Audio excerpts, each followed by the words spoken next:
worked on this. I didn't represent his name because he had charged over it. Good morning, everyone. Welcome to the November 8th, 2025 Virginia Gas and Oil Board hearing. At this time, I'd ask that everyone please silence your cell phones as this meeting is being recorded. If you need to take a call, please exit out into the hallway. And anyone online to remain muted unless you are participating with input to the hearing. And if you are participating with input, we would ask that you engage your video when you are addressing the board. First, also at this time, I'll ask the board members here who are present to go ahead and introduce themselves. Starting down here with Mr. Owens. Patrick Owens, public member. Mr. Chairman, I'll go ahead and declare conflicts on items 5 through 12 due to a business relationship with an interested party.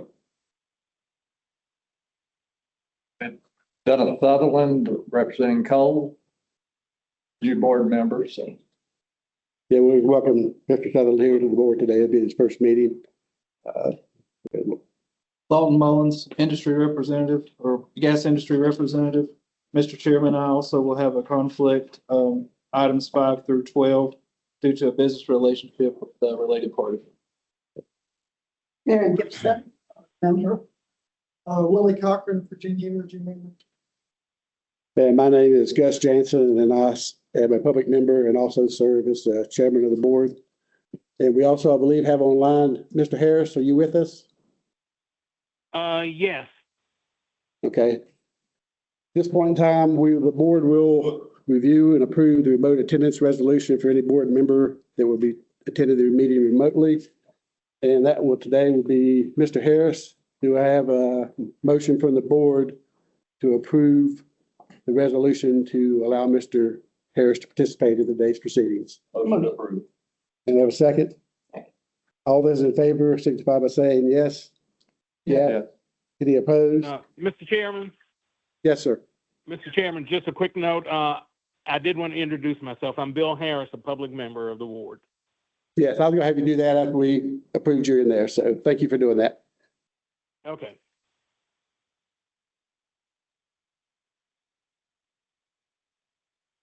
Okay, item number 2 on the docket is the board to receive public comments.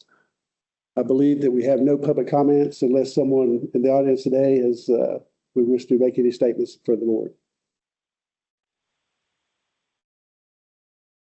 Hearing none, we'll move on to item number 3, petition from Key Rock Energy LLC for creation of seal gob unit and force pooling unit powers bridge number 1, docket number VGOB 25-1118-4324. I ask all parties who wish to address this item to please come forward and identify themselves. Tim Scott and Aaron Davis from Key Rock Energy. Do we need to move, Sarah? Go ahead, Sue.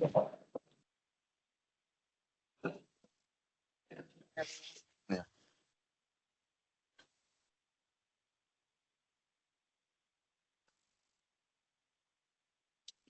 All right. Okay, Ms. Gilmer, would you swear in the witness for Key Rock? Your testimony is the truth, the whole truth, and nothing but the truth. I do. You may begin, Mr. Scott. Thank you, Mr. Chairman. Mr. Davis, please state your name, where you're employed, and what do you do for the company that employs you? Aaron Davis, Key Rock Energy. I'm senior engineer. And you're familiar with this application today, is that correct? Yes, And you also participate in the preparation of the application? That's we correct. submit, is that correct? And how many acres does this unit contain? 508.29 acres. And that's proposed sealed gob, is that correct? Yes, And Key Rock does have a substantial part of this unit under lease, is that correct? yes. And we have a few parties responded listed on Exhibit B3. Are we going to dismiss any of those individuals today? No, Okay. And how was the hearing provided to the respondents listed on Exhibit B3? certified mail return receipt requested. And we provided proof of publication, is that correct? Yes, And we have unknown parties in this unit as well. that's correct. And how was notice affected for these respondents? By publication in Dickinson Star on November 5th, 2025. And we provided proof of that publication as well. Yes, Now, one of the things that the board always requires is an ongoing effort to locate any parties that you've listed as unknown, or you continue to do that? Yes. Okay. As far as the parties who are unknown, can you tell the board which tracks that involves and what are the percentages of ownership for each of those tracks and which unknown parties are listed? That's track 2 at 0.02%, track 3 at 0.01%, track 4 at 1.67%. Okay. So it's a minimal amount, but you do continue to try to locate these people. Is that correct? Correct. And I understand that you all have engaged a title company to assist you in that as well, correct? Correct. Okay. And do we have an escrow requirement for this unit? No.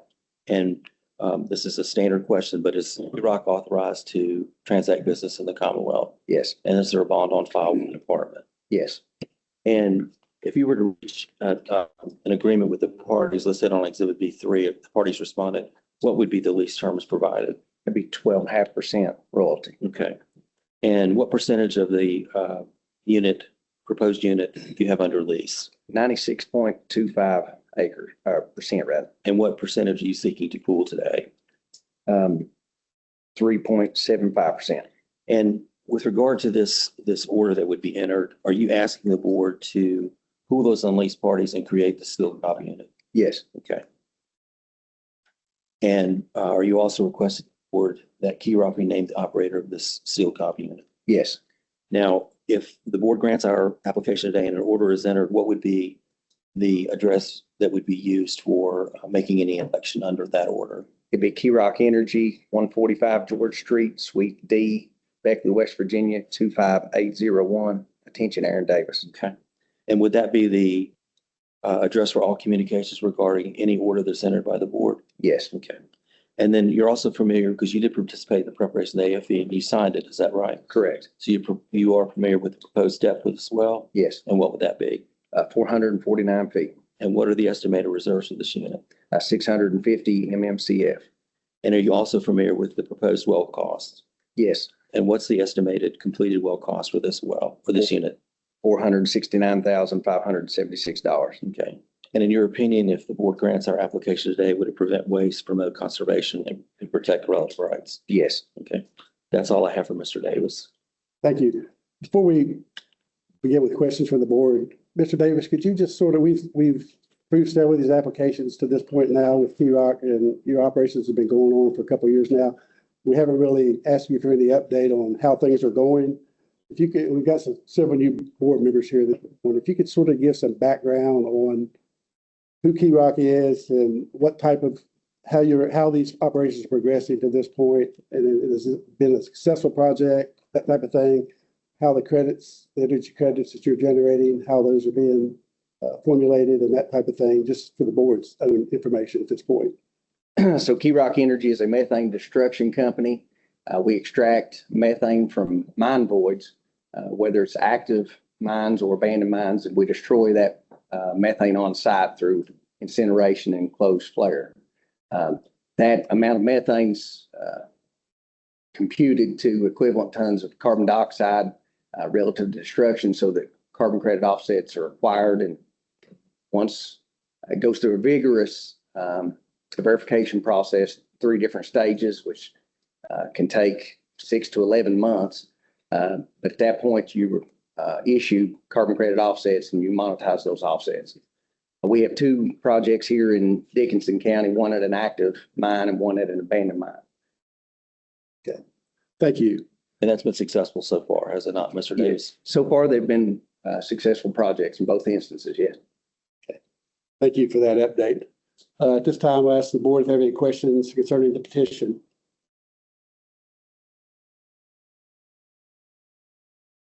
Just a couple of questions for you, Mr. Davis. On your exhibit identifying the unit on page number 6, it's the Powers, the Deep Mine 26 Powers Bridge number 1 unit. I don't see the proposed well location on the map. I believe it should be in the unit AV 15. Is that where the proposed well will be within this unit? Yes. Does that need to be on there, Mr.? I think it has been in the past. I think Okay. we've been indicating where that. We have the Exhibit A that shows the unit. Right. It's not on that It just, that will. Verify. To verify where it is within the unit itself. Want to, Correct that map and submit us. we'll submit a new map. Yes, sir. The second question on your AFE, I know we've had a lot of questions on the AFEs in the past. You've indicated 3 flares for the project. Can you explain what the purpose of those 3 flares are for? Yeah, so those flares are, those are the destruction devices that are used on site. That's the way the project, without those flares, there's no project.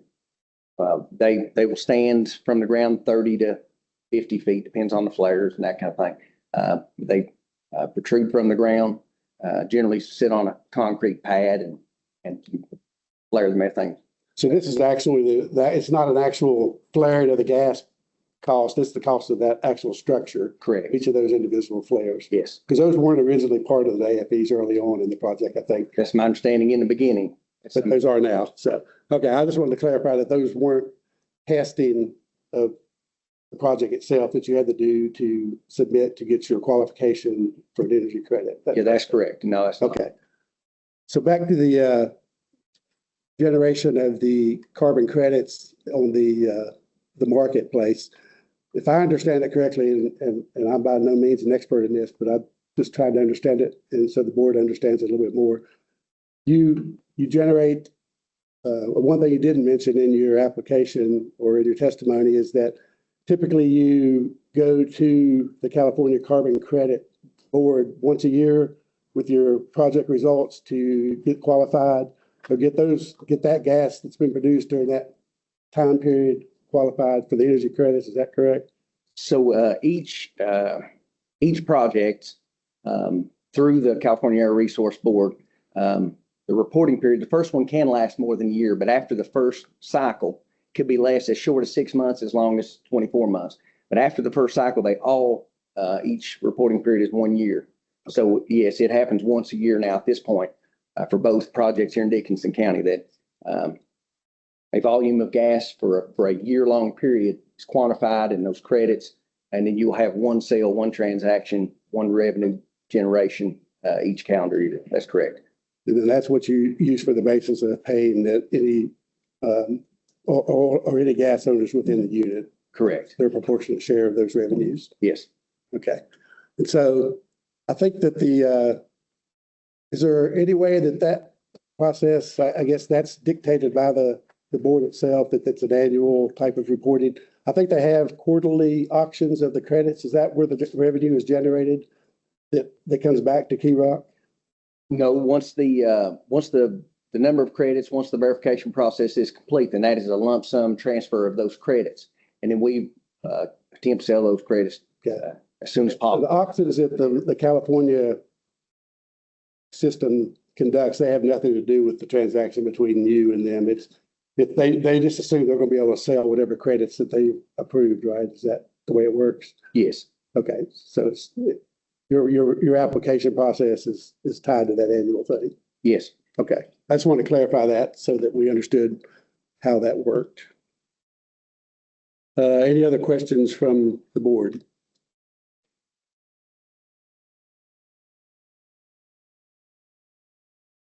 And the board operates on a motion. Do I have a motion to approve? Make a motion to approve. Okay, do I have a second? I have a motion and a second. Ms. Gilmore, will you poll the board for their approval or denial of the application?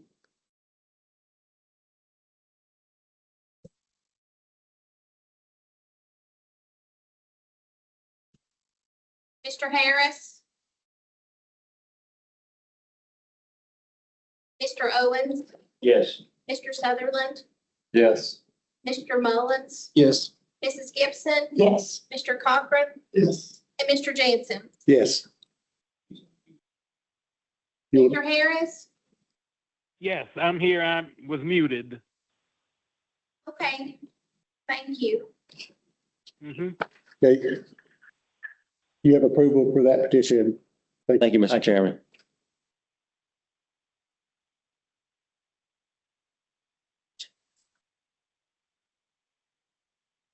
Next item on the docket is a petition from Diversified Production to transfer the right to operate all units listed in the petition that are established by the board order from Summit Appalachia LLC to Diversified Production, docket number VGOB 25-0819-4319. This item is continued from the August hearing. All parties who wish to address this item, please come forward and identify yourself. Good morning, Mr. Chairman. Charity Gardner Street Law Firm. I have Ben Street here with me and Craig Blackburn. Mark Forth, Pocahontas Gas. I might have some questions eventually. Okay. Swear, affirm that your testimony is the truth, the whole truth, and nothing but the truth. Yes, I do. Maybe again. Good morning. As you guys are aware, as the board is aware, in the August meeting, we came before this board on our application for change of units, a transfer of the change of units. At that meeting, the board made a motion, it was second and approved to designate Diversified as the temporary operator while allowing us 90 days to cure any notifications, issues that we had at that time. Diversified has taken those steps and we have a witness here today to discuss that. Is there anything, do you want us to redo our original or can we just move forward on the notification? Yeah, you could just address the notification, I believe would be sufficient. Okay.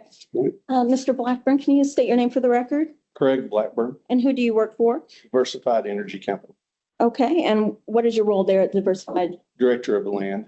Okay, so you're familiar with our application for change of unit? Yes. And we did go through a process at the request of the board to notify interest holders. Can you tell us about that process, what we did? Yes, we identified the mineral interest holders and sent certified notices to them. Was there anything additional that we did to notify those owners? We also published again Bluefield Daily Telegraph. And how did we determine what interest holders needed to be notified?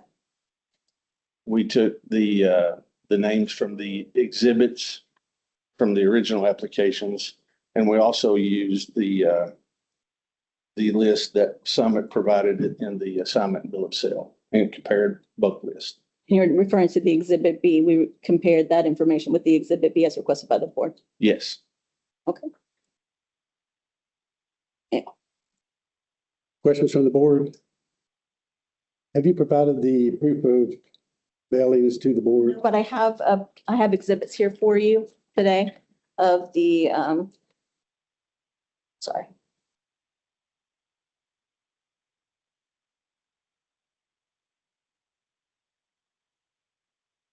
Sorry, grabbed the wrong folder. I apologize. We have two exhibits for the board. One is of the Blue Daily Telegraph. And then the second one is the list of the owners that we identified. And I have a copy for each of you. You would like a copy, or would you like me to pass those copies over to you? You can provide it to you. Does that provide the certified mailing fee? Well, it provides the numbers and the status of each receipt. Okay.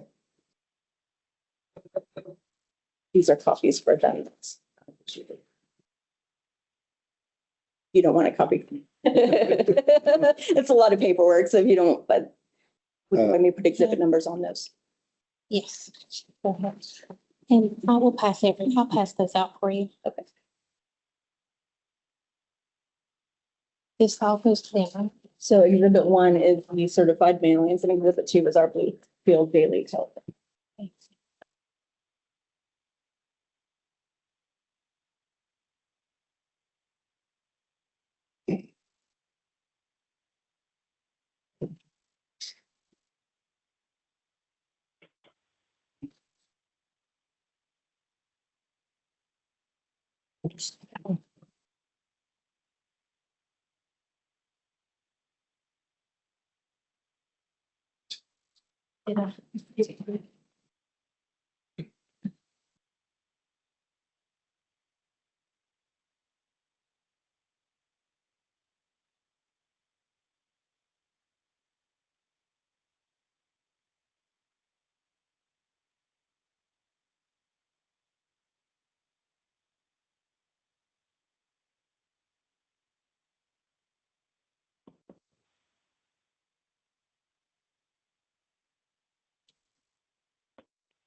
So is this list of owners who've received a notice, does that match the list that's as part of the application that was submitted? Yes, All the names on there should. those should correspond with the, mhm. Okay.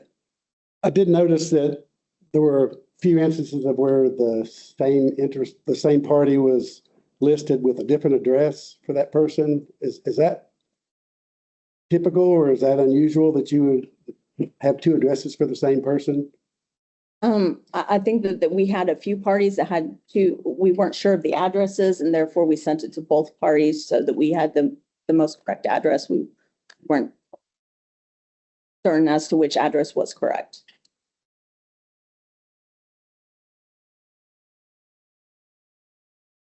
So what does it mean on this listing on the status? I assume refund, what does that mean? Is non-deliverable.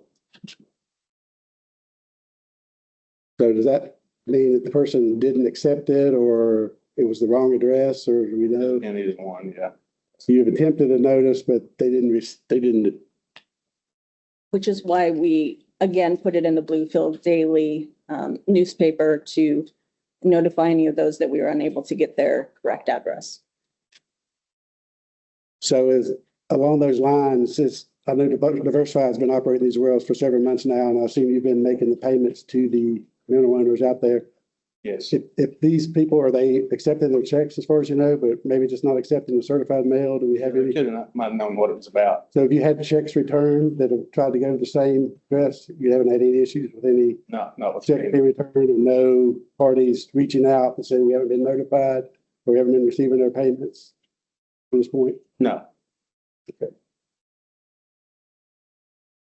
The only other question I had on here was there were a couple of references to Litchfield Coal Company and Pittston Coal Management. Those entities, I think their mineral ownership has been transferred several years ago to probably Intervest at this point. Is there a reason why they're still listed in this list of notifications? They would have been part of that original application, Exhibit B. So is it not your standard practice to update that information when you? As people notify us.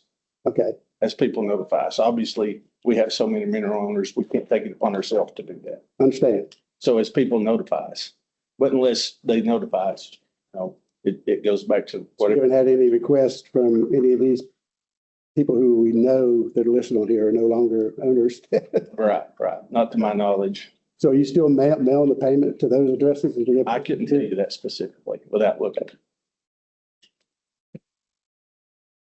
Is it typical that many are returned? I don't know. It's the first time we've ever done it. Okay.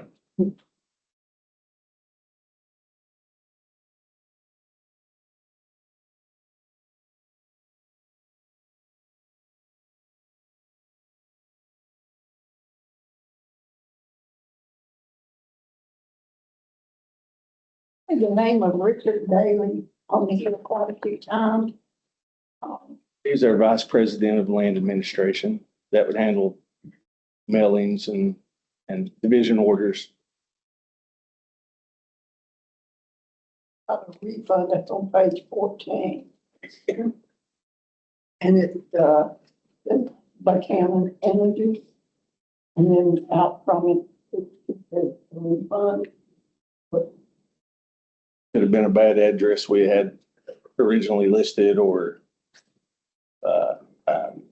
I know Buchanan Energy is being paid and Yeah, they're in the room here. And they're here with us today, so they've been It notified. seems like you could have got that address. I don't. We do have You Colin. need to have the correct address for some of these people. That's a little concerning, I guess, to the. We've had so many of these refunded or undeliverable.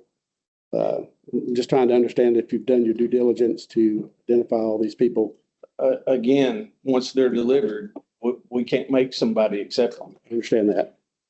A lot of people nowadays with certified mail, they don't know what it is. They're not going to go pick it up unless they know what it is.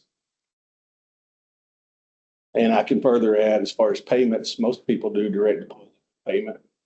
So they don't question when money appears in their checking account.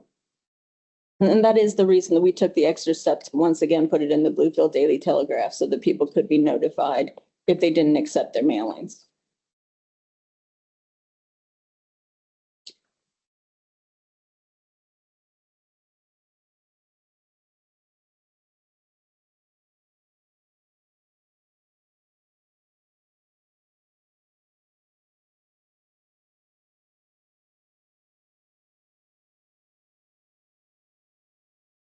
Go ahead. Go ahead. Excuse me, Go ahead, Ms. Gibson. have you been notified by the agency that you've met all the requirements for this? For the, I'm sorry, I don't understand your. not only just the mailing, but all the other things that you have to provide for permitting? Yes, it's called. Do you mean this agency? As far as I know, we complied with it. We talked to the staffing and we've done everything that we were required to do. Yes, You can borrow that. yes, for the permits and the setup established to operate, yes, we have all that through Board Diversified.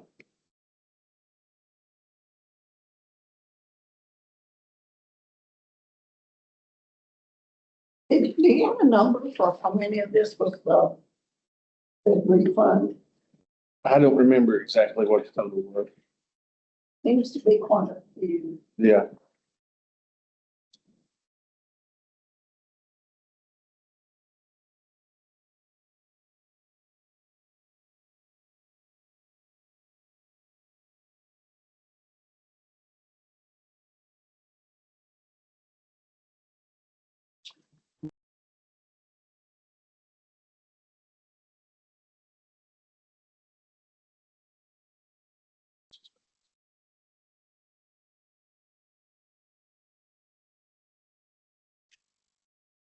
I was just quickly trying to compare your listing of the document you provided here. Pocahontas Gas is the last entity listed on the application we have. There's a few names beyond that. Are those additions or is this that really in the same order we had before? We were just trying to make sure we had the correct address. We have several for Pocahontas. So we listed all of them to make sure. Well, I was indicating there's a few names here beyond Pocahontas's name that I was trying to see how it compared. What I'm asking is this list not in the same order as the list we had before, right? To compare. Whether you're confident that this listing has the same. Yeah, because parties here. there could have been a few added because from the summit, we also had the list that we had from Summit as a revenue owners that we made sure we. Okay. It may not, so does this document need to be strucken from the application that we already had, that the board had already received? I believe that all of the names that you have in front of you are the names that we sent certified mailings to. If there's anything additional on the document you're looking at, it's in addition to what we had there. Okay. We didn't release. We might have found an additional name and we would have added it on the bottom. You didn't remove any of these people? No, all of those. So Correct. somebody went through and compared the two lists. That's why I say, do we just need to replace this document that you've already provided to the board with this document? Yes, that is the correct document. That's true. Okay. May I add something? Sure. In addition to these mailings and notices, Diversified also mailed revenue owners notices that they would be getting new payments from Diversified instead of Summit when the initial transaction took place. And that goes back to the couple that was here at the hearing in August that came and asked about that. So they've received notice not only through here, but back in I guess that was spring, they were noticed as well that Diversified would be the new company paying them. Well, And you've met all the requirements for that? Yes, ma'am. For all that? yes, ma'am. We have all the permits have been transferred through us. All the actual permits of these units have been transferred from Summit to Diversified. Did that recently take place? It was in the spring, that permit. Mr. Chairman, we still haven't received the affidavit from Diversified saying that they have done this and, like their notification affidavit. We do need that from them. We'll be happy to provide that. That is something that we do with regular applications. We did not know that it was necessary here. Usually the program will tell us that it needs to be uploaded, but we'll be happy to provide an affidavit that we've done everything that Mr. Blackburn has testified to today.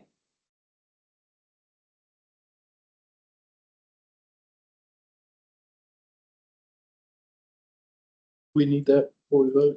That was what I was contemplating, if we need to have that affidavit before we can take a vote. I guess we can, as a board, vote for approval, subject to that affidavit being, that could be part of the motion. I would assume that we could make that motion that. I mean, yes. Mr. Chairman, Yes. Mr. Chairman, if they're finished and you're finished, I have a couple of questions on behalf of Pocahontas. Okay, that's fine. Let's hear Mr. Swartz's questions at this point, and then the board can consider a motion. Mr. Blackburn, would you agree that the petition to change or transfer operator should have been filed either in December of 2024 or January of 2025? I'm going to have to object. I mean, the board has already taken a motion on our application. We're just here about notification, and now we're backing up and asking questions that really aren't pertinent to what we're here for today. Yeah, I think I agree with that, Mr. Swartz. I think we've been down this road that the statute is not definitive as to the timing of when this notice needs to take place. It just needs to occur. And we're there today getting that done. So do you have any other questions? Yes. Mr. Blackburn, you're talking about certified mail. Is it certified mail return receipt requested or just certified mail? Certified mail return receipt requested. Okay, and I can't see what you gave the board today, but I assume you've got the names of the people, their addresses, the certified mail number, and then a blank where you say it was signed for, it was rejected, it was returned. Is that the information you've given them today? Yes. Just to clarify that, just a minute, Mr. Swartz, just to clarify that, have you provided the green cards, your return green cards to the board, to the staff?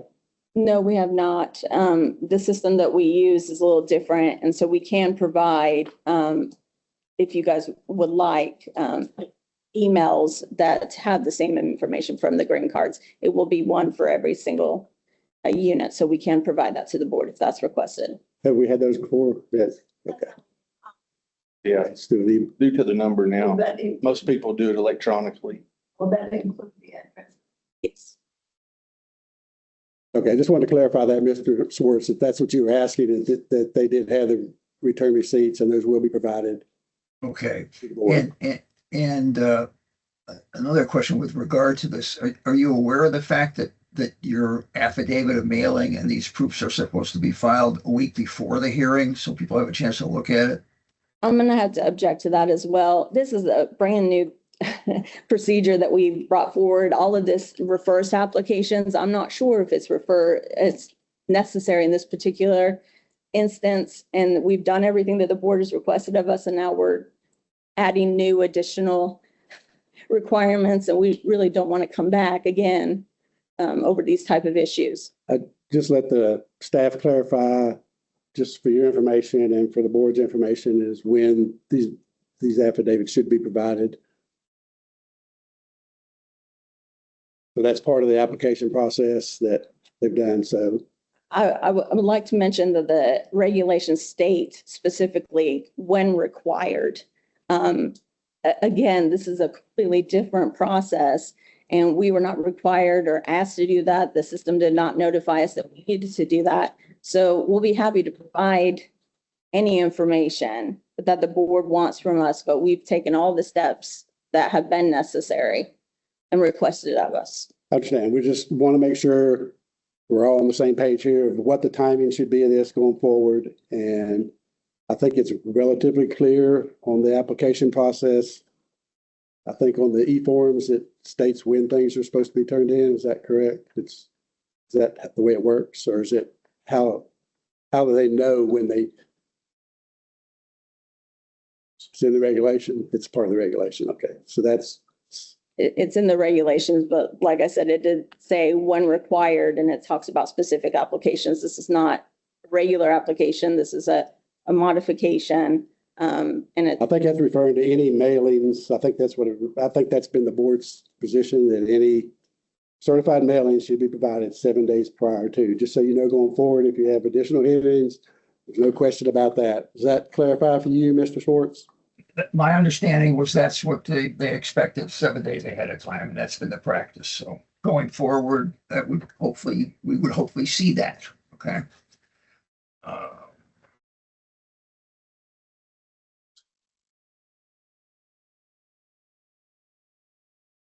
Anything else, Mr. Schwartz? I don't think so, Mr. Chairman. Okay, the board acts on a motion. Do I have a motion from the board?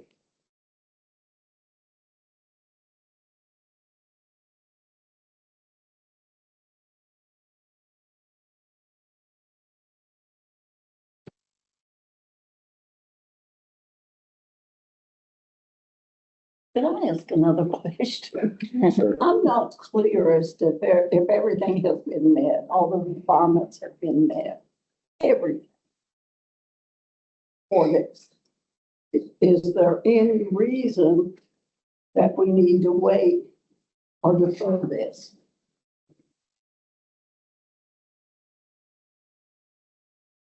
I can interject here.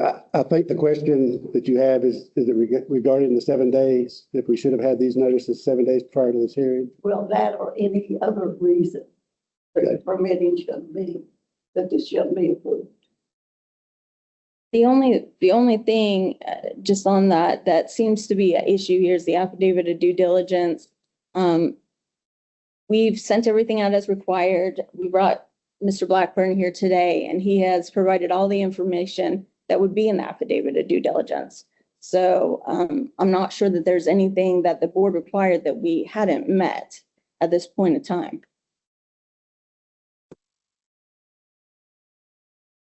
That answer your question, Mr. Gibbs? Ms. Gibbs? Been done. I think, I'll try once again, that I think that the motion could be worded such that it is contingent upon receiving the required affidavit of due diligence, if that makes sense. I think the board has the leeway to extend the 7 days now that they understand that better now. I don't think, if we had people here objecting to this, then I think maybe it would be a different matter. But I think at this point in time that they've met requirements other than the affidavit of due diligence. And we can approve this contingent on that being submitted. Motion to approve subject to submittal of the affidavits. Do I have a second? Second. We have a motion and a second. Ms. Gilmer, will you poll the board, please? Mr. Harris, Yes. Mr. Owens, Yes. Mr. Sutherland, Due to not participating in the previous meetings, I will abstain. Mr. Mullins, Yes. Mrs. Gibson, Yes. and Mr. Cochran, Yes. Mr. Jansen. Yes. Thank you. You have approval for that. Thank you.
The next item on the agenda, the board will consider the petition for reconsideration by Buchanan Energy Company LLC.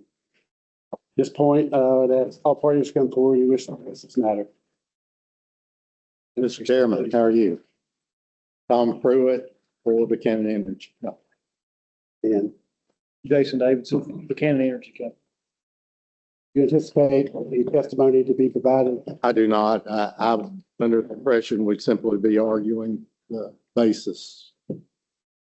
My reconsideration, I'll submit any evidence. So You know, I'll ask the Attorney General's office to sort of weigh in here for guidance to the board. We've never had a petition for reconsideration before in front of this board. I think the board members all received that with the information provided by Buchanan Energy. It's my understanding that the board can address each of these items and discuss them as part of this petition, and then we will need to take a vote whether to grant the petition for reconsideration or deny the petition for reconsideration. Is that sum it up? Do I need to add anything else to that, Ms. Cooper? That is correct. Also, the board will need to issue its decision in writing following this meeting with some reasoning. So I'll be taking notes as the board discusses, and then perhaps we could take a recess and I could just email those to the board, what y'all have said, and you could review it and vote whether or not to enact that written part as well. But I'll just be taking notes on what you say, and then y'all will have to vote what to include in your written decision as well. Mr. Chairman, would that include the board taking a vote as to whether to consider the motion for reconsideration first and then my argument, and then I'm not sure how this is done either. Not sure if I understand the question. So is your argument what is contained in your petition? Is that your argument? Yes, and I'm prepared to elaborate if the board has questions. Mr. Street. So I know I'm not on this particular agenda item, but this issue overlaps. Sure. In most venues, reconsideration is a two-step process. You first decide whether you're going to reconsider. So that, I think, would be one vote. And then if that vote passes, you would then do the next step, which is actually to reconsider it. And then after that, take a second vote to decide whether to change your prior rule. The Attorney General may want to weigh in on that, but that's traditionally how it's done. It's a two-step process. Okay, is that your The understanding? process. Yes, it would be a vote to take up the motion for reconsideration, and if that passes and the board wishes to reconsider, then you would reconsider based on what's contained in the filing, and then take a separate vote from there as well, just as Mr. Street said. Okay, does everyone here have an understanding of what we're doing? So the first step, as I understand it now, is to call for a vote or call for a motion from the board to actually consider this petition for reconsideration and then vote on that. And then if we choose to vote that, then we will move forward with having a discussion on each of the items that have been presented for argument here. Can I ask a question? Ask questions, please. It is my understanding that they're requesting a reconsideration of what we did, the decision we made, that the board made at the last meeting, the vote. That is correct. It was my understanding that the next step for them would be going to the courts instead of coming back to the board. Am I correct on I that? think that's what was sort of presented to us, but I think that upon further review by the AG's office, that the Administrative Provision Act allows for this petition for reconsideration. There is no appeal to this process. This is just the petitioners asking us to discuss this with them. If that makes sense. That may be not the right terminology, but if we're willing to if we are willing to go through this discussion with them on each of these items that they've brought forth to us, or we can stand on the formal decision we've already issued and not consider the petition. Yes, So and that's the board. if I may add to that, option. both can occur at once. So just because this motion for reconsideration has gone forward doesn't mean that there can't be appeal, and vice versa.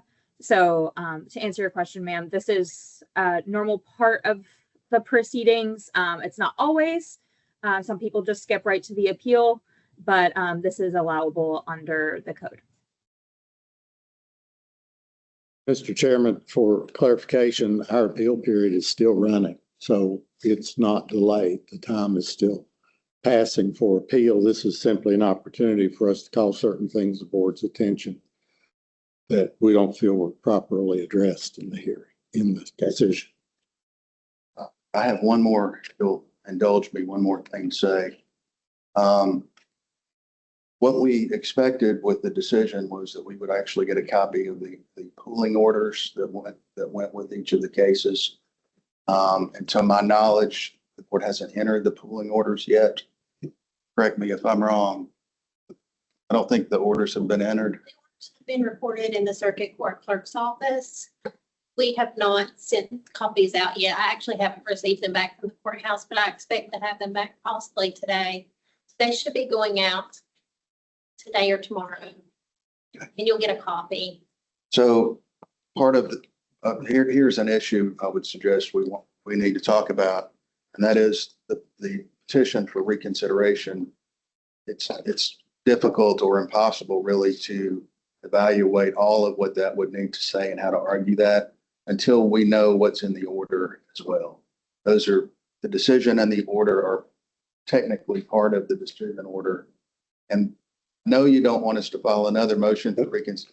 Understand. Just let me ask you one quick question.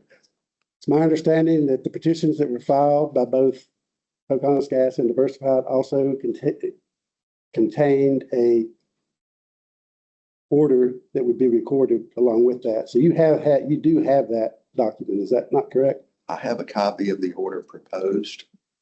Whether that's what the board entered or not, I don't know. That is what has been entered. That's what's been approved, is what is entered. If that solves any of that question you have today. Well, I think that's a necessary step, was just to get the order entered. But under the rules, when we were served with the decision, we were supposed to get a copy of the order as well. And it's my understanding that none of the appeal periods begin to run until that happens. So when we filed our motion for reconsideration, we didn't know what you just told me. So it made it impossible for us to ask for reconsideration of things that were in an order that hadn't been entered yet. So that puts us procedurally in a place where we haven't done that. So you're saying you weren't aware that you were submitting on behalf of your client before an order that would get recorded? If your order would have been approved? Does that make sense? No, it doesn't make sense because that's not the issue. Our order that we filed. I understand, but I'm just using that as an example. Yeah. The same order that Pocahontas Gas submitted was part of their petition too. They had you said that order. Is that how am I supposed to know what order this board is going to enter? I know what they're asking for.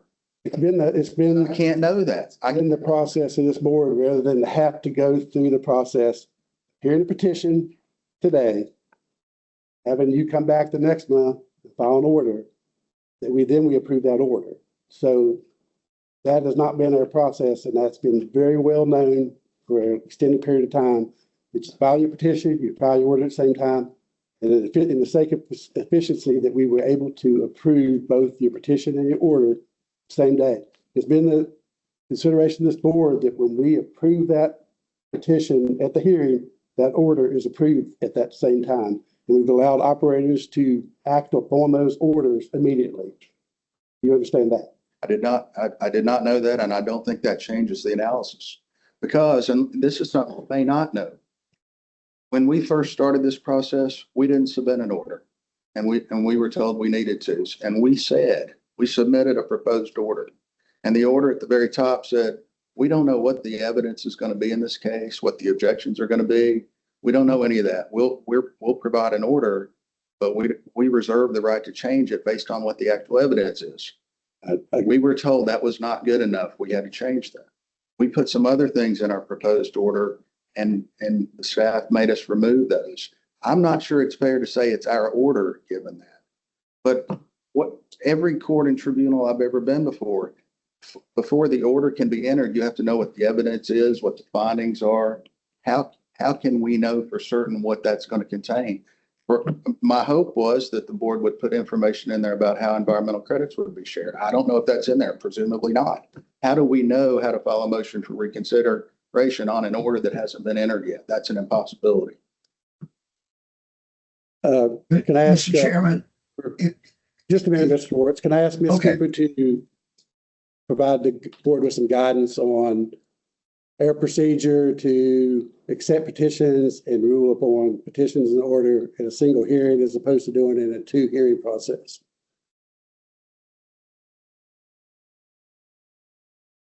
I think that was a recommendation that was brought forward to this board some time back, and that was the way we should be handling these. You're muted. I'm sorry, Jessica.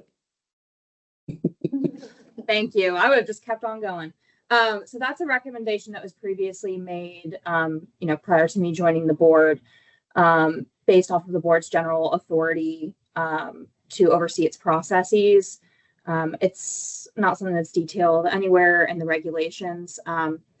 If I may, Mr. Street, are you effectually asking for a continuance until that you see that order on this motion for reconsideration? Is that where you're heading with this?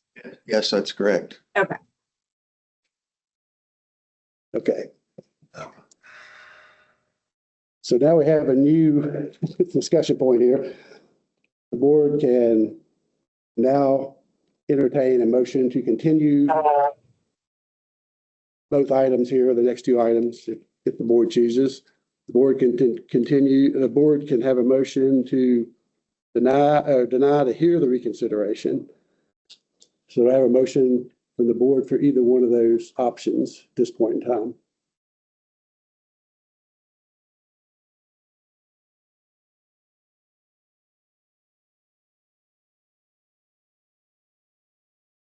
So we are able to go into a closed session to discuss some more things with the AG. That's possible. I assume we can go into closed session anytime the board wishes to get advice from an attorney, but I think we've had the advice we need to make this decision right here. I don't think we need to go to a closed session.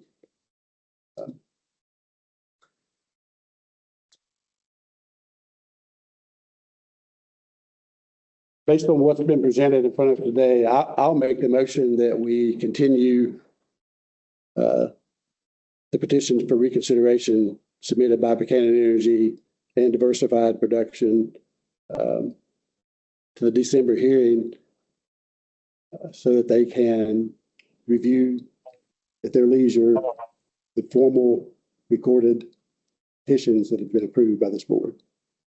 Do I have a second?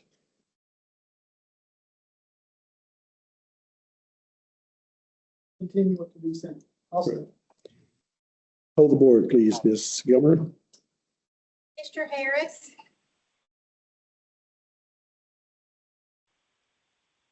Mr. Harris, Yes. Mr. Owens, Abstain. Mr. Sutherland, Abstain. Mr. Mullins, Abstain. Ms. Gibson, Yes. Mr. Cochran, yes. and Mr. Jansen. Yes. So based on that vote, items number 5 and 6, the petitions for reconsideration submitted by Buchanan Energy and petition reconsideration submitted by Diversified Production will be continued until the December hearing. Mr. Chairman, if I may, Mr. Pruitt and Mr. Street, are you also agreeing to waive that 30-day reconsideration requirement that's listed in the code by asking for this continuance, just to be clear? So you're asking, the code requires a decision on the motion for reconsideration within a certain time period, and that would not be possible. So yes, we don't.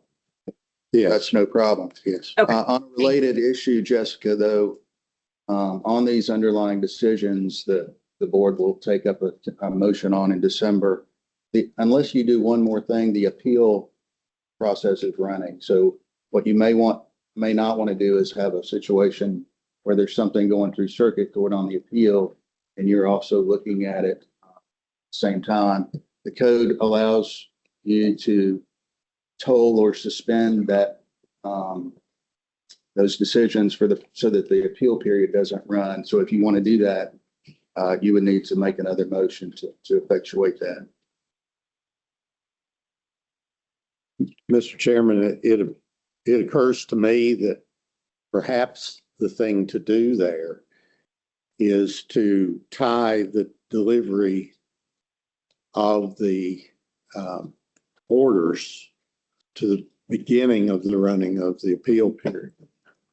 And that way you could, in essence, say that final order hasn't been delivered to the parties until those recorded documents are sent. So you're asking for us to not waive the time period? No, I think that goes along with that waiver. You just said you waived the time period and you're saying the opposite. Is that what I'm hearing? Am I misunderstanding? Start the time period when. That's a different issue. Yeah. Separate and apart from the board, if there's a motion for reconsideration, there's a provision in the code that basically requires y'all to take action on it within 30 days. That's what we've waived, because you can't do that until you hear from us.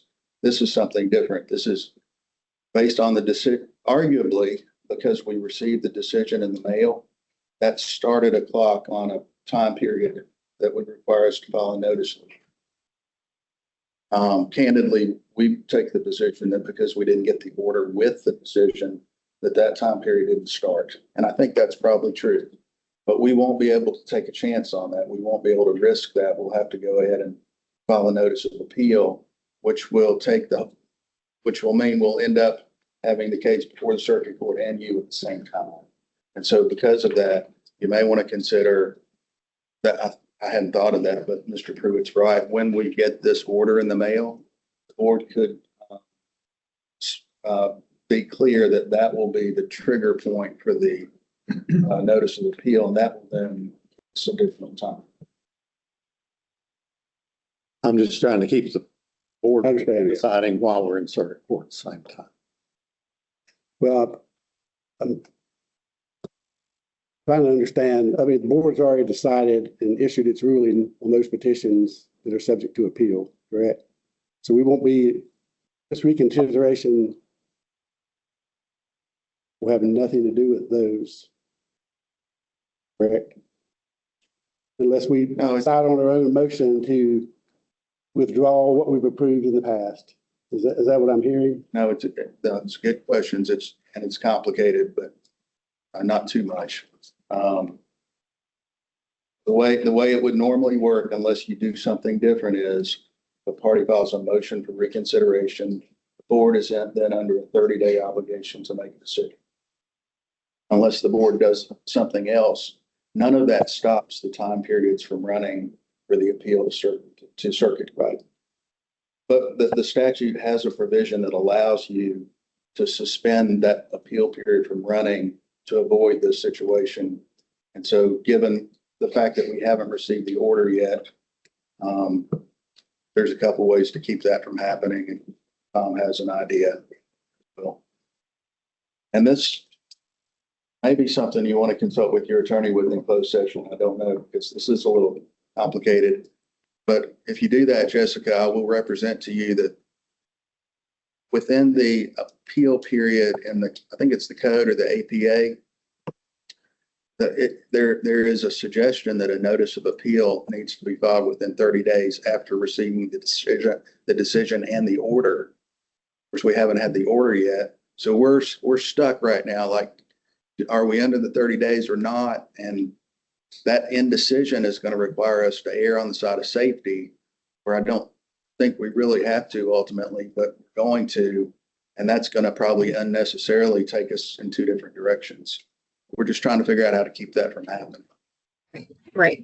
I will say that in terms of the concern of hearing things simultaneously going forward with motion for reconsideration and a possible, appeal, both happening in December, I am skeptical as to whether or not a circuit court will get that on their docket by this board's next December meeting, especially considering the Thanksgiving and Christmas holiday. That's only gonna leave probably like 12 to 15 business days for a circuit court to get it on their dockets. So I am skeptical as to whether or not there will actually indeed be an overlap between the motion for reconsideration and an appeal getting on a circuit court docket.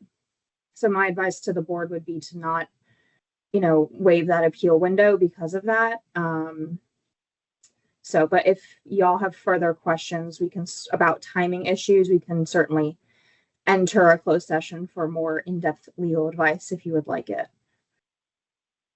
So we've already made a motion to continue these two petitions for reconsiderations already. So they'll go into December unless we retract that. Correct. So Mr. Chairman, what Mr. Street and Mr. Pruitt would be asking for would be an extension on the appeal period of the decisions that were made in October, which is separate from the reconsideration. Okay. So you think the board needs to vote on that request also now? For an Yes. extension? An extension for the appeal, if the board would like that. And my advice is to not, but the board will do what it will. Okay. May I ask a question here? Sure. Of the Attorney General? Assuming the board listens to one of our arguments on reconsideration and changes its ruling, then that will require a change to the petition for appeal that filed during that time period on it. And can we not avoid that by simply extending the period until the board has the opportunity to hear this reconsideration and rule on it? If the board does want to open back up the motion for reconsideration, I am doubtful that the appeal will have even gotten put on the docket in circuit. And I think there are filings that could address any modification and arguments from there. As attorney for the board, I do not want the board to be waiving any sort of arguments.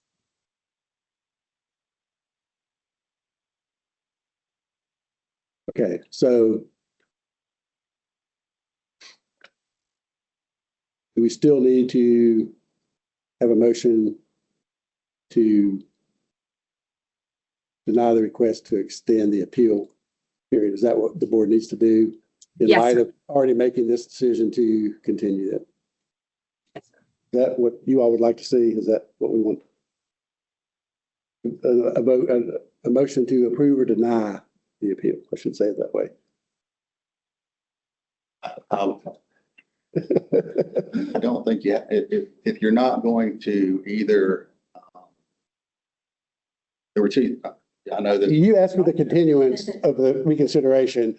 We can take that back and have that addressed right now if we want to, if you want to withdraw your request for continuance.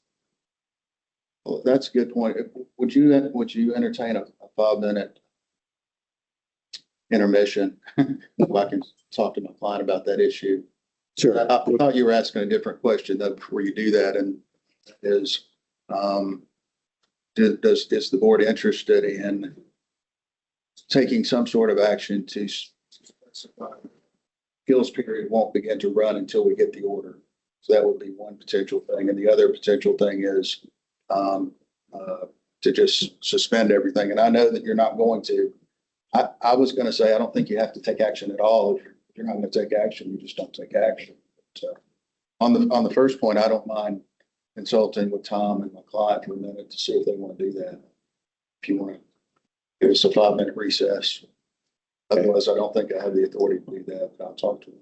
Okay, let's take a 5-minute recess and come on and discuss it further.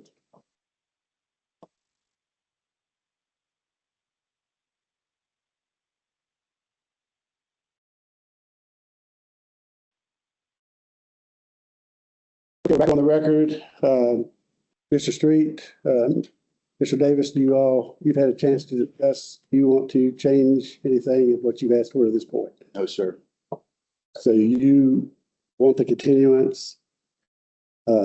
Just to be clarified here, it's the board's understanding that the appeal timeframe began at the hearing, or the hearing date last month for those petitions that the board approved. You agree with, that's our position. That's your position. I respect your position, but I disagree because the statute is clear that it has to be mailed. And the day starts on mailing, and the statute's also clear that it begins when we get the order, not just the decision, but the order we haven't gotten yet. So all of that, and it's okay if I'm wrong or you're Sure. personal, but because of those uncertainties and if we proceed the way we're going, now that we get the order, we now are faced with a situation where we're going to have to file another motion for reconsideration based on the order.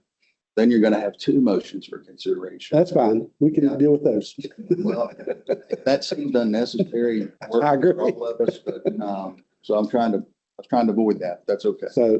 So where we stand right now is the board has honored your request for continuance for these two items for reconsideration. The board wants to reconsider that. I'll entertain that motion now. The board wants to reconsider what we've approved. At that point, I don't think we need to approve anything else, if I understand. We're good with that. Mr. Chairman, under the heading of I can't unring a bell, I filed my notice of appeal today and it's coming in by email. Right. But I'll probably file a second one when the orders are delivered. And then just out of an abundance of caution. Sure. That's fine. So that should take care of items 5 and 6 at this point. We're ready to move forward. Ready to go to the next agenda item, but we do have some preliminary motions. Okay, well, I think we have some procedural motions that we need to consider too at the same time here. Probably the same ones. So I'll share with the board at this point in time. As board members at the last hearing, board opted to designate an appointee, Mr. Namus, to be our agent to hear the formal hearings that are on today's docket also. It's come to the attention of the board that that doesn't relieve the board of any of its duties to be available. In other words, the board will have to convene the hearing. We'll have to have a quorum. The hearing will have to be at the formal hearing process. So if the board would like to reconsider appointing a designee at this time and choose to hear those hearings or have those hearings ourselves rather than do an appointee, we have that option. We can discuss that now amongst the board members if we want to continue down the path that we went last month with this new information. I guess Mr. Sutherland wasn't part of it. Mr. Lawton, they were both abstaining. So, Mr. Harris, did you understand what we're talking about here? Yes, I do. So, you want to affirm that we want to continue down this path, or do we want to take this back on as responsibility of the board? We would need to make a motion. I think we would need to make a motion to do that. I make a motion that the board hear it instead of Ms. Kane. We have a second that we do that. I'll second. Okay, can we hold the board? Can I jump in on the discussion part? I don't know that it'll change any decision here. Hey. Used to that. I'm not saying this, I'm not asking this, I'm raising it as a talking point. And that is, if you originally contemplated that, I'm going to mispronounce her name. It's the name is. I'm sorry. Pronounce it perfect. Okay. Hearing officer. If you contemplated that she would kind of hear the evidence and make a recommendation to the board, and then y'all would not be a part of that, there is a way to do that, I think. But you have to designate a different type of hearing officer. Right, and we had that discussion already, and we chose not. We don't feel like that going to a hearing officer who is most likely going to not have the knowledge and the depth of experience to hear this type of hearing.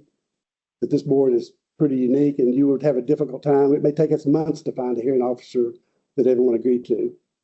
And I think it would be more appropriate for the board to hear the petitions. Those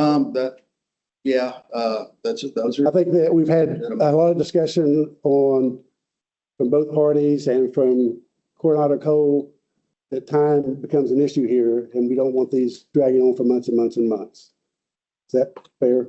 Everybody's position? I hear what you're saying. I've not done a lot of those. That we haven't either. But I don't see I think one just gets picked. I think one is selected from a pre-approved list. And it's a list of attorneys that have had 5 years or more experience.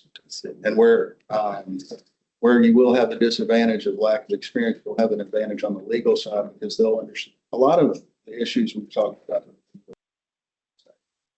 I agree. So there would be a trade-off there. I don't, the hearing would probably be a little longer. Y'all wouldn't have to be involved in it, but we might have a 3-4 day trial. Right. But,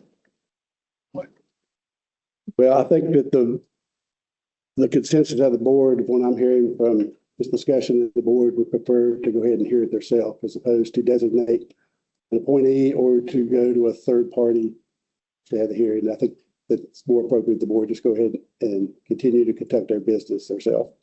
Are we in agreement with that, Mr. Harris? And the other board members? Okay, so do we have a motion? We do have a motion. Do we make a motion already in a second? We have a motion in a second, so we will get ready to poll the board.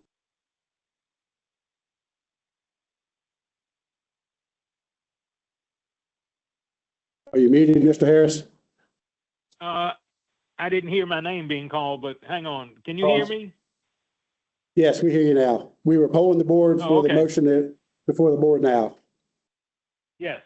Oh, okay. Yes for the motion. Okay, thank you. Mr. Owens, Abstain. Mr. Sutherland, Abstain.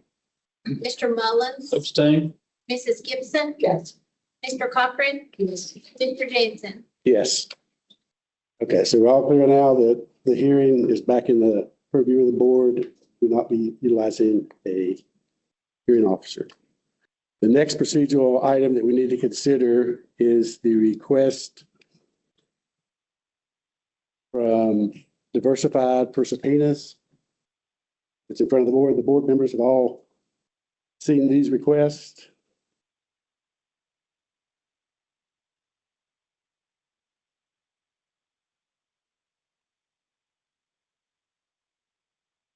Excuse me.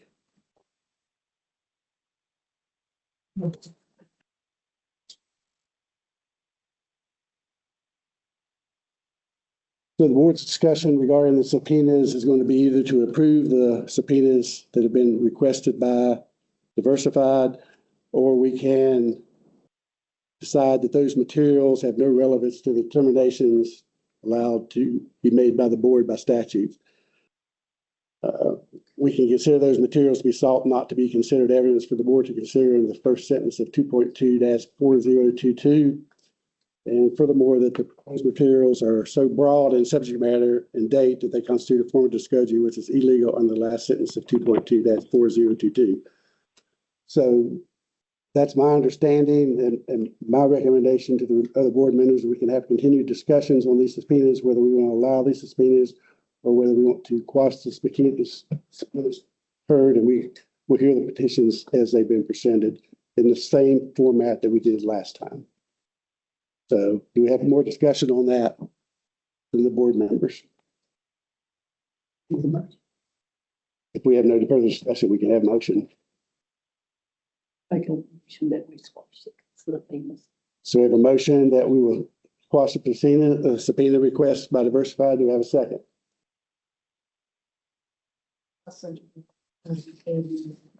We have a motion and a second to squash the subpoena request. Ms. Gilmer, will you poll the board, please? Mr. Harris, Yes. Mr. Owens, Abstain. Mr. Sutherland, Abstain. Mr. Mullins, Abstain. Mrs. Gibson, Yes. Mr. Cochran, Yes. and Mr. Jansen. Yes. I need to note some exceptions to the action of the board. For the record, I need to note exceptions. Okay, go ahead, please. That it is not for the board to quash, it is not for the board to make a motion to quash subpoenas. Board has one function under the statute, it's mandatory, and it says it shall issue subpoenas.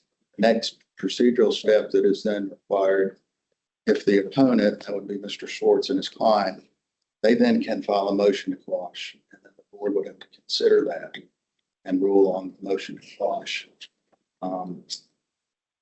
So and number two, when we asked for the subpoenas, there was a hearing officer at the helm, and that was and I respectfully suggest that a motion to quash and a ruling would have been necessary for us coming into this hearing so we could know how to procedurally prosecute the case, the case and so forth. So I would request the board to provide, if we can, the basis for if it's gonna not issue the subpoenas. I would respectfully request the actual reasoning and rationale behind that, because these documents are the same issues that the board and the parties were very interested in last set of hearings. So those are things I need to get on the record. Ms. Cooper, is there any other action that the board needs to take at this time based on Mr. Street's comments? Yes, so if I may briefly state for the record, and then I will also make a recommendation on, board reasoning. So the second sentence of 2.2/4022 states that any person so subpoenaed who objects may, if the agency does not quash or modify the subpoena at his timely request, as illegally or improvidently granted, immediately procure a decision. And it goes on to talk about the remedy in circuit. That language, if the agency does not quash or modify the subpoena at his timely request as illegally or improvidently granted, Mr. Schwartz, in his filing objecting to the subpoena, argued that they were a form of discovery proceeding, which is prohibited under, I believe it's 2.2/4022, which would therefore make it illegal. So because Mr. Schwartz has objected on that basis on behalf of Pocahontas, the board then does have the ability to quash or modify the subpoena upon that request from Pocahontas. So that is where the board's basis for this action lies. Now, Mr. Chairman, you, in regards to reasoning, if I heard you correctly, you're kind of breaking up a little. Did you touch on like relevancy? Yes, I believe he did. Okay, all right. And from there, seeing as they're not relevant, they wouldn't be type of evidence that is allowable to be subpoenaed. As the first sentence reads, issue subpoenas requiring testimony, production of books, papers, physical, or other evidence. And as they're not relevant, obviously under the rules of evidence, all evidence submitted in a formal hearing must be relevant. And seeing as the board has ruled that these papers requested are not relevant, they cannot be considered evidence to be subpoenaed as well. So that is the sort of legal analysis behind what the board had touched on about relevance and the board process to quash the subpoena. I don't believe anything further is required of the board, Mr. Chairman, if you've already touched on the relevant component. Anything further, Mr. Street, on what you asked there? I think we've addressed that. No, sir. Okay, thank you. The final procedural item that the board needs to consider is we also have a request for a continuance, a motion to continue made by Diversified and/or Department of Energy. I think it was both parties asked for continuance. I don't think Buchanan joined in that by paper. They may today. We will today. Okay, thank you. And then we also have a response from Mr. Schwartz, who was fine with continuing the petitions filed by Diversified and reserved that their petitions could go ahead and be heard today. Is that the way I understood those, Mr. Schwartz? Yes. I objected to the motion to continue our stuff, but if they want to withdraw or continue there too, that's fine with me. Okay, so we have those motions there for continuance. I also bring to the board's attention that Diversified has submitted FOIA requests to the Division of Gas and Oil for some information. And it's going to take some time for the agency to really respond to those FOIA requests. And if we're going to have a formal hearing today, I don't think you have the information you need to proceed based on those FOIA requests. So that may justify moving those petitions to the December docket at this point in time for the board to hear in December based on you should have a response to those FOIA requests. Right, and I'm, first of all, the continuance is a all or nothing deal. Obviously, we want to continue just part of these cases, but, I'm happy to do them all in December, just on a holiday basis. I think we might all be happier to go in January, so we can have between Thanksgiving and Christmas, but there does not seem to be any urgency on these panels because they're not going to be mine for 3 to 5 years. So one more month of maybe a holiday seems like it makes a lot of sense. So I'll ask Mr. Schwartz if he wants to make a comment on. Yeah. The only, I filed a very short response in objection, and the basis essentially is that, these were originally noticed for hearing August 15th. Okay, which is a little more than 3 months ago. And they've had 3 months to, get ready. When was the FOIA request filed? Don't have that date at my fingertips, but I don't have that after we learned of the trial, I guess. After the essay. Awesome. They've been a couple of weeks back. Does that sound reasonable? I don't know the exact date either.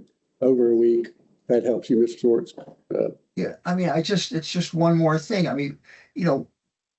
If you have 3 months to prepare, you had tons of time to get out FOIA requests, to do homework, to do everything. And it's just, every time we've had multiple requests for continuance today on issues. We've had requests over the summer to continue. Every time we come here, we have a request to continue.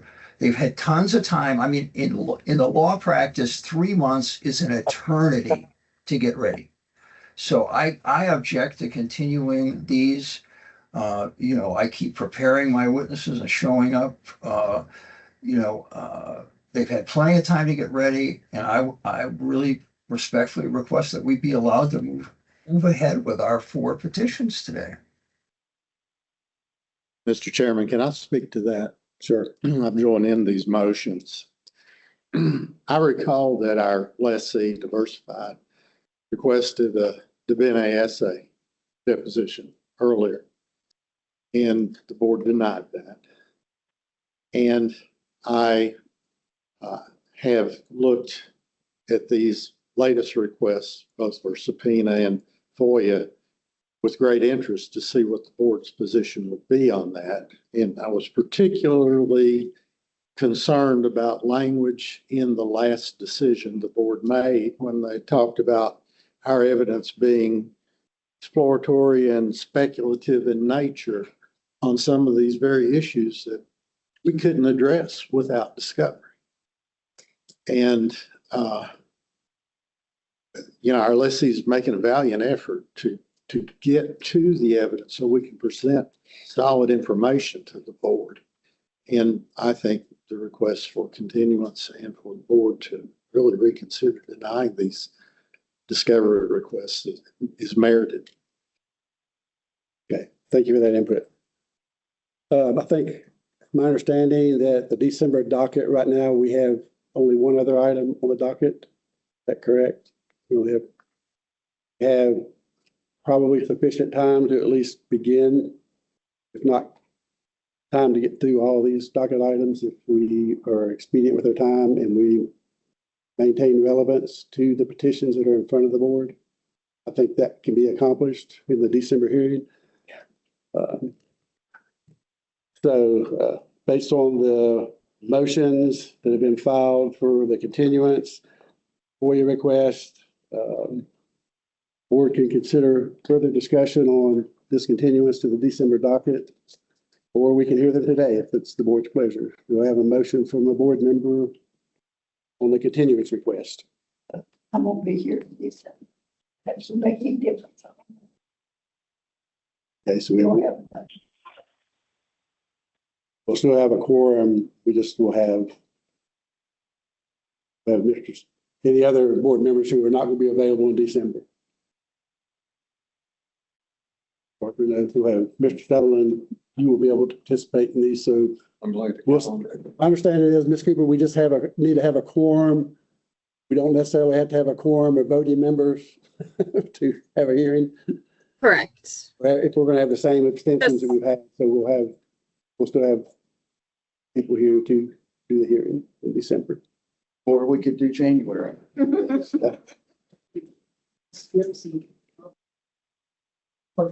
Okay.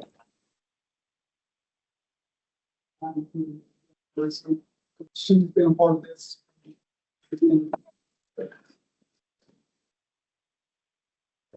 So the board will entertain a motion if someone's willing to make that. Can you docket items 7, 8, 9, 10, 11, and 12? I can read all those in the record if I need to. If we want to make a motion, can you do those either December or January? Do we want to have them take that motion? I think the motion will be continued. Okay, do I have a second for that? We have a motion and a second. Hold the board, please, Ms. Gilmer.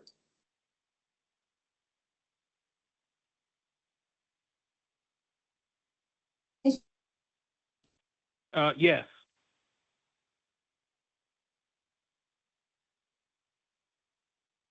Mr. Harris, Yes. Mr. Owens, Abstain. Mr. Sutherland, Abstain.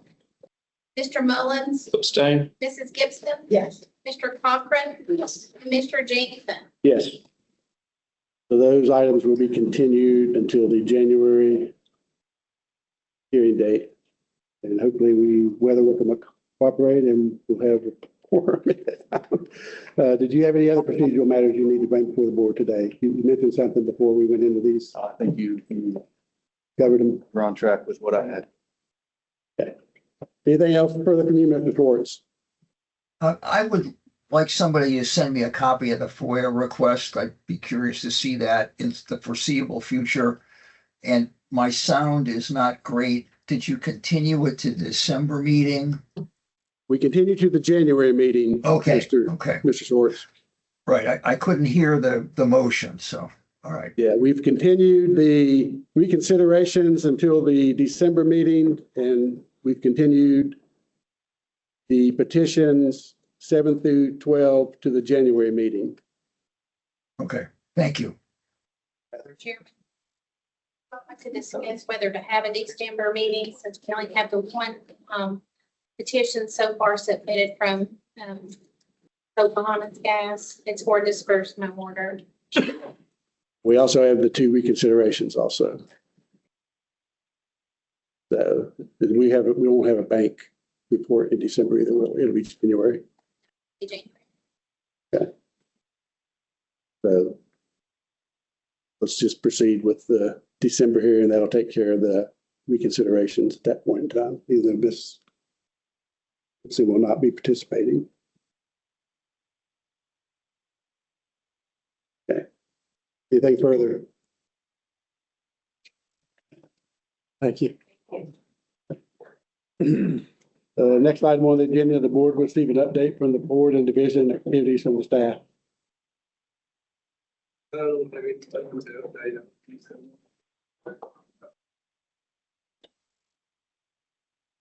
Okay. The final item on the docket is the board will review the October 2025 minutes for approval. So they have a motion to approve the minutes from the October meeting. Do we have a second? Second. We have a motion and a second. We will signify by saying yes to approve the minutes. Yeah. Yes. Any Yeah. opposed? Mr. Sutherland will abstain from those minutes. Okay. This concludes the Virginia Gas and Oil Board hearing of November 18th, 2025. Thank you, everyone, for your patience. Thank you all.